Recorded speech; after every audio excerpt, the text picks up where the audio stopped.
Welcome back, everyone, to another episode of Profiles in Risk. I am your host, Nick Lamparelli. Very pleased, you can see in the panel, I have 2 for 1 today. I'm very pleased to introduce Derek Lovrenich, right? Yep, you did it. And Phil Duncan. Derek is the founder of insurEco and the founder CEO of PolicySpot. And Phil is the ambassador, sort of like the broker of insurEco as well. And they're here to talk about insurEco and also another presenter at the SVIA blockchain conference on January 29th in Palo Alto, California. Gentlemen, welcome. Thank you. Thank you. Happy New Year. Happy New Year to you too as well. Let's kick it right off. insurEco. As I was going through the LinkedIn profile, it was really broad in what it is that you're trying to accomplish. So Derek, what is insurEco?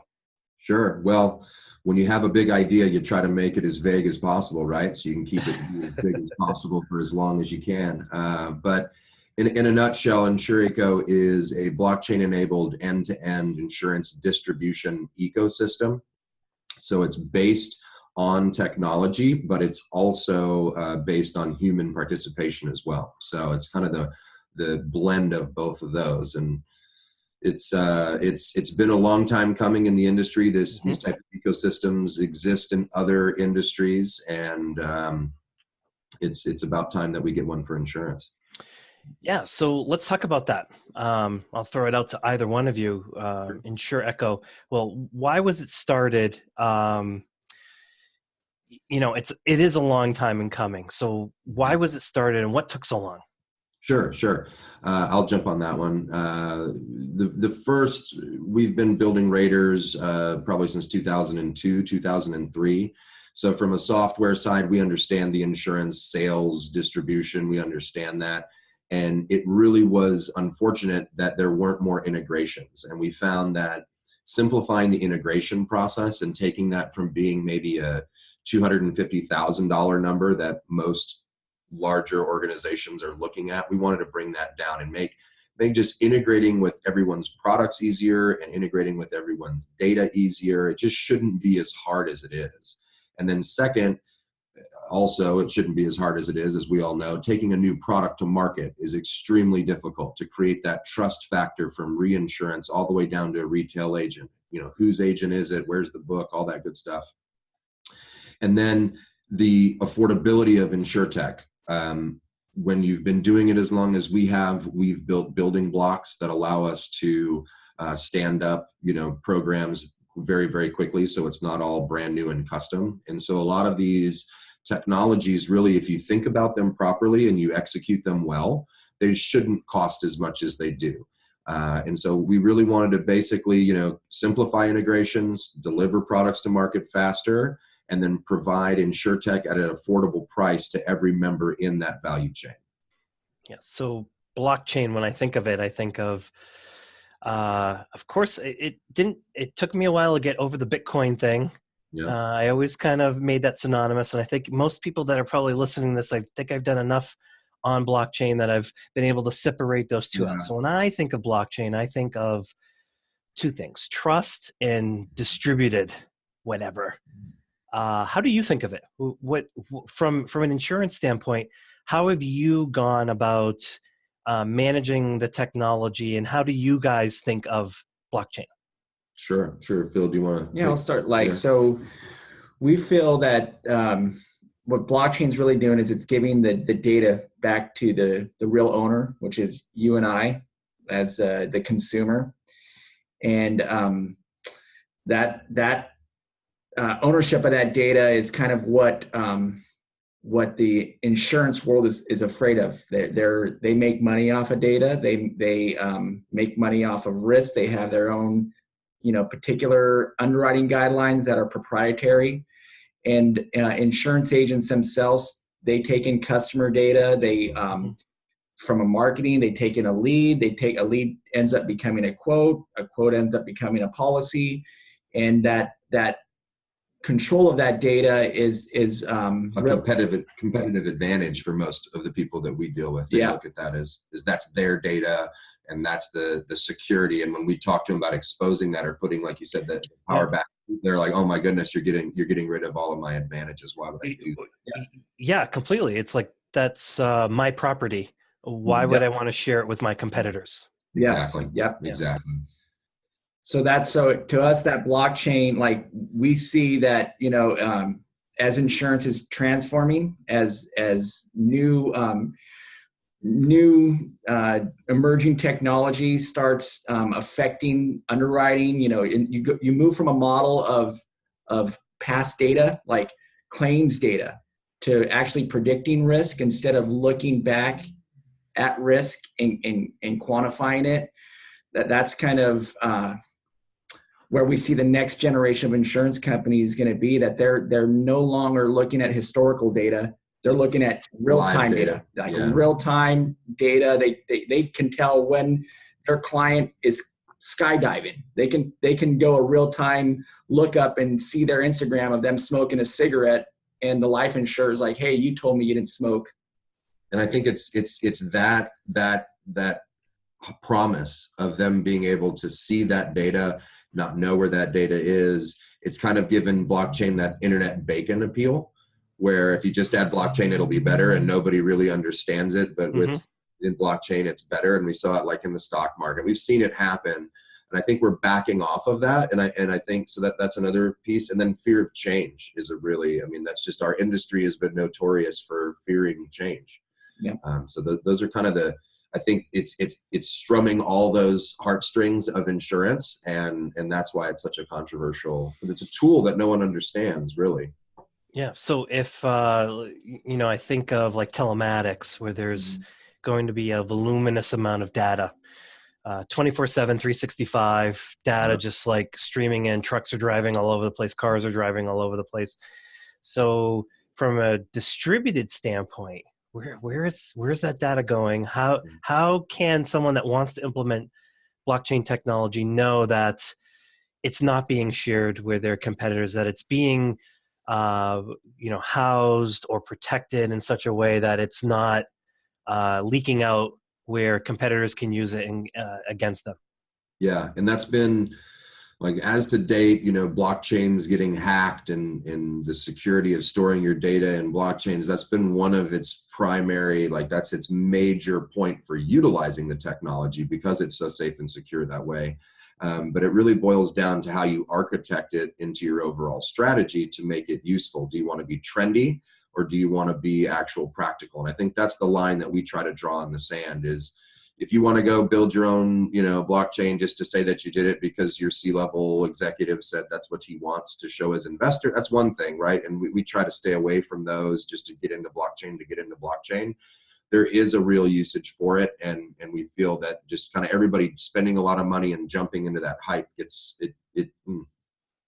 To that too is that with all this data that's going to be floating around there, like, you should know what's happening with it as a consumer. Like, you should know if your data, first of all, we don't really know how insurance companies come up with rates. It's like, I haven't had a claim in 5 years. How come my auto insurance went up? And that kind of creates a distrust between the consumer and their insurance agent and the insurance company. And when you as a consumer start to know what your data is being used for, you're now kind of involved in that process. And we feel that, I should know why my date of birth is being used. I want to know that you're using my date of birth to determine a rate, and then I want to know why you're using it. And in this new future where real-time data is coming and going, as long as I give you permission, Mr. or Mrs. Insurance Company, to use it, I'm okay with it. But I just don't want you using my information willy-nilly without my permission. And that's kind of how we see it, is giving that control of who accesses it, when they access it, and why it's being used. That's going to be a big value to these consumers, especially with kind of what's, we have a joke, it's like, don't be a Zucker. And, people are not going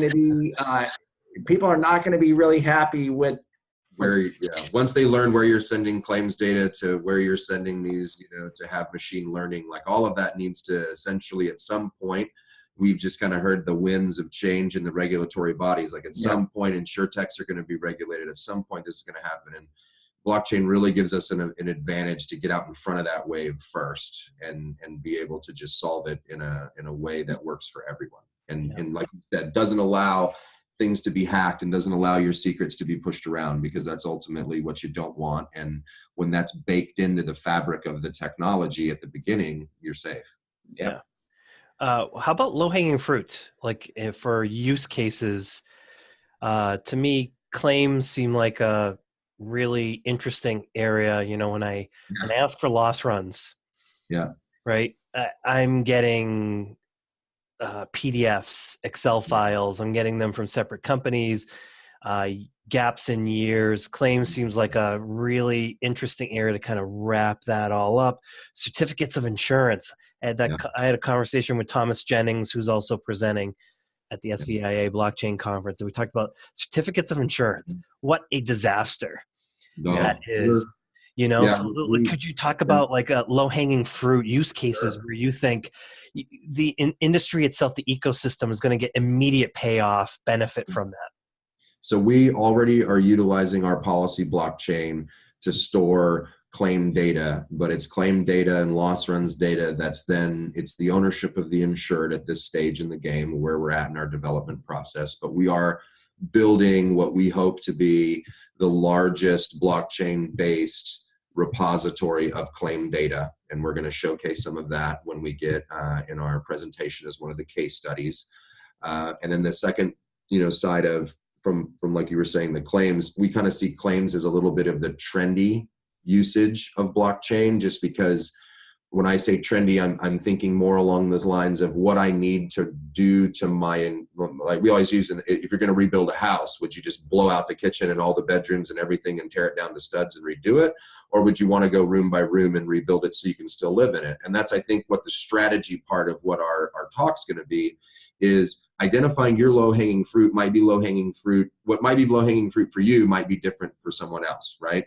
We use another analogy here where it's insurance is like a dish of spaghetti all over. I mean, my brothers, we fight over whose spaghetti is, like, you can't say it's the same. It's totally different. So if you go to New York, you're going to get one flavor. You go to LA, you might get a different flavor, right? So it's the same with insurance. So where blockchain, whether you're coming at it, you want to be a trendy side where you want the claims, you want automated accounting, you want to have automatic payment of claims, you want that, or do you want to go to a little more practical side where you're looking at maybe capacity, or maybe you're looking at data enrichment, or maybe utilizing it as your integration platform where you can have all of your vendors tie into one place to store all of your data. That can be achieved very, very easily at a very low cost. And the amount of advantage that your tech team can have with that centralized repository of data, that's huge.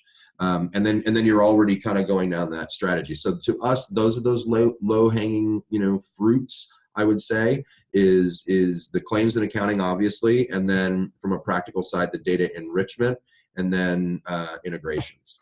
Yeah. To that too is the like standardization of data. You have 5 or 6 different major management systems, but there's probably another 100 out there, or more, 1,000 now. And then so you have all these different agency management systems. You have all these carrier platforms. You have 600 different websites that you log in, online raters, and everything's you're just all over the place. 17,000 passwords to remember is not fun. I get pissed off, when they make me change my password every 30 days, and it's frustrating. So a real low-hanging place for me in blockchain is creating an insured biography that kind of speaks to all these systems, and it's authenticated through smart contracts with permission based. We're working with a blockchain company called Doc.io, and they have a complete blockchain solution where we're allowing single sign-on, so you can sign up for their information protection services and then push that data into our applications. So those are some of the steps that, like, low-hanging fruit, once you team up with some of these technologies that are already out there and you have a blockchain strategy, these doors open up and allow these things for you that may have been expensive in the past, but now it's through blockchain and through open APIs and all that, it's a lot cheaper.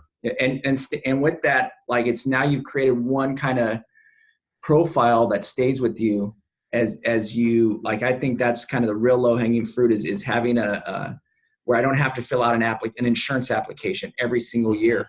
That data should just grow with me, and then I have a ledger that follows me, just like, you know, you and I have a credit score that follows us in every account that we've done. There should be something like that, you know, for insurance, and that's, to us, is a low-hanging fruit, you know. Yeah, I was hoping we would go in that direction, quite frankly. You know, when I started to really understand what blockchain could do, you know, I was thinking of myself as the individual. And so I have a history. That history should be, I don't know, it should be in a flash drive or something that it's available to you. But it should be available to me in a way that makes it valuable. So I theoretically shouldn't have to fill out an insurance application. I should theoretically be able to share that information with particular parties and have them bid on my loss history, right? Because it's there, and I can share it specifically with them, and only they can see it, and it can.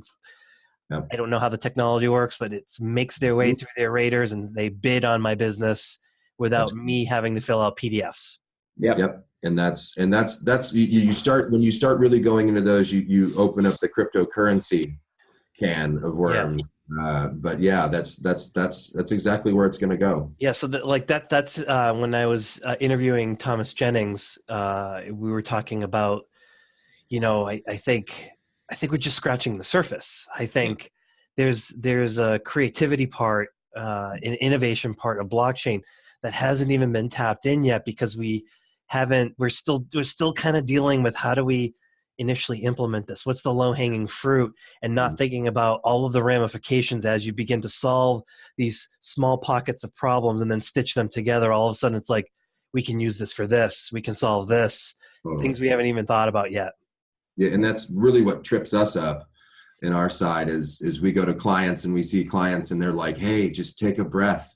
You know, we're like, oh, and then you can do this, and then you can do this, and once you have all your data here, we get really excited and passionate about it. But I think, you know, from the crypto side, it's intriguing, but it's still got a little bit of a bad taste in its mouth. But really, if there's so much money moving around in insurance that a lot of the crypto solutions that are currently out there solve for less fees. So, you know, transferring money, a lot of these types of payment solutions are going to be made over the next few years cheaper. And the end customer doesn't even need to know that they're actually using a cryptocurrency, right? It'll all be low level stuff. So as the utility tokens come out for, you know, like the casino chip kind of, you know, as crypto there'll be insurance casino chips.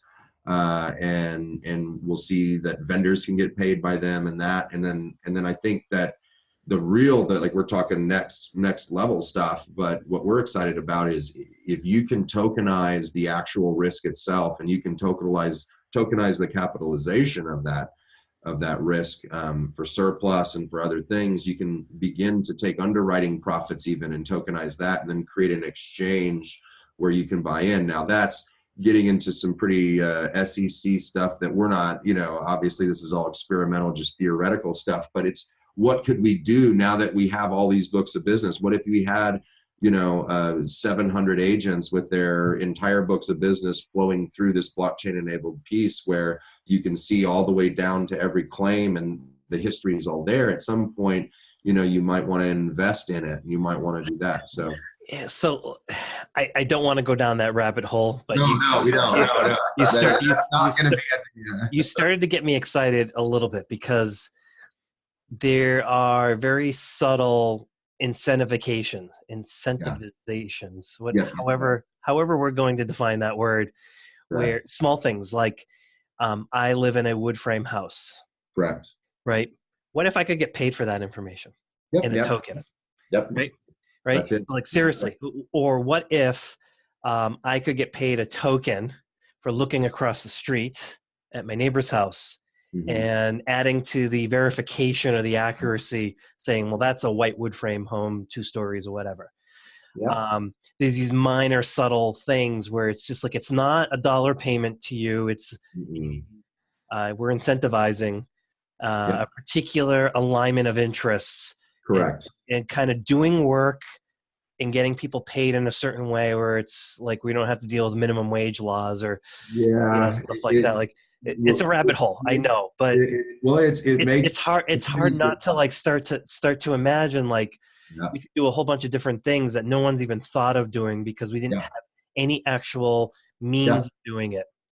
Yeah, I mean, who would have thought that we would just get into strangers' cars that we meet off of a telephone? Yeah, we don't know them. Don't even get me started with sleeping in a stranger's house or having a stranger sleep in your house. Yeah, like how did anyone think that could ever be a successful business model? No, and yet it worked. And yet it worked, and it revolutionized the way business is being conducted today, and a whole generation of people are growing up expecting business to be done. I just saw an ad for rental cars where you can do rental cars, person to person as well. So there that goes. Like, why would I want to stand in line and get hassled by a rental car desk when I can just have somebody pick me up from the airport and give me the keys? Like, there's so many things out there, and I think insurance is going to need to understand, and I think we're seeing a lot of efforts out there, but I think a lot of the efforts are being maybe put in the top down approach as opposed to the bottom up approach. So as opposed to creating advantages and the windfall to the actual insured and the windfall to the agent, and not just showing an insurance carrier how they can make more money on their book, or their risk, I think, or how they can be claims like it's always starting there. But I think if you start looking from the bottom up and you bring that blockchain, it's really, it's for the people, it's for the common. That was when it was released, that was its narrative, so to speak. So we can't implement it at the top level down. It won't work. It needs to be implemented to where it's going to be a real benefit to you and me. And like you're saying, you're going to be able to get rewarded for like, think of how the inspections, if you could get everybody's neighbor to make sure that they're not leaving a tarp off the top of the roof or something like that, that would just be completely like, it's going to cut the overall cost down. We just have to figure out how the regulators can feel good with it. And I think that's going to be the main jump when we talk about crypto. To that too, it's going to rebuild trust in a environment that's kind of, we saw a survey where like insurance agents are less trusted than used car salesmen. Yeah. Like insurance professionals aren't the most valuable advisors in many cases, just to the nature. So this actually brings the customer to be part of the process, the insurance process. They're part of the the actuary, the studies that they're using to determine rates. When I'm participating on it and I'm giving you my data, my wood frame house, you want to survey me while I'm your customer, that's a good thing. And I'm going to get rewarded to do that. Yep. It engages me. It brings me part of the process. Like, why wouldn't I want to buy an insurance policy where I help contribute to the formation of the rate? Yeah, completely. Because at the end of the day, whose data is it?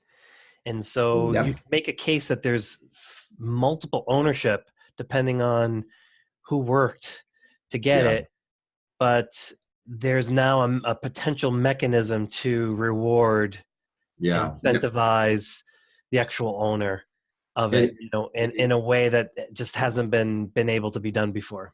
And then it's going to augment existing methods of referrals. Let's say you look at like a retail agent that gets a lead in, or somebody comes in their store and they can't place it, so they just let it die. There's so many of those that happen that if they were to be able to know, they could send it out to a blockchain market and they were to be able to see whether it got sold or not, or they could offer products and they can make sure they're getting their commission. Like, there's some things that we've been doing within agencies, just showing that blockchain will keep referral business even internally between one department and the other department.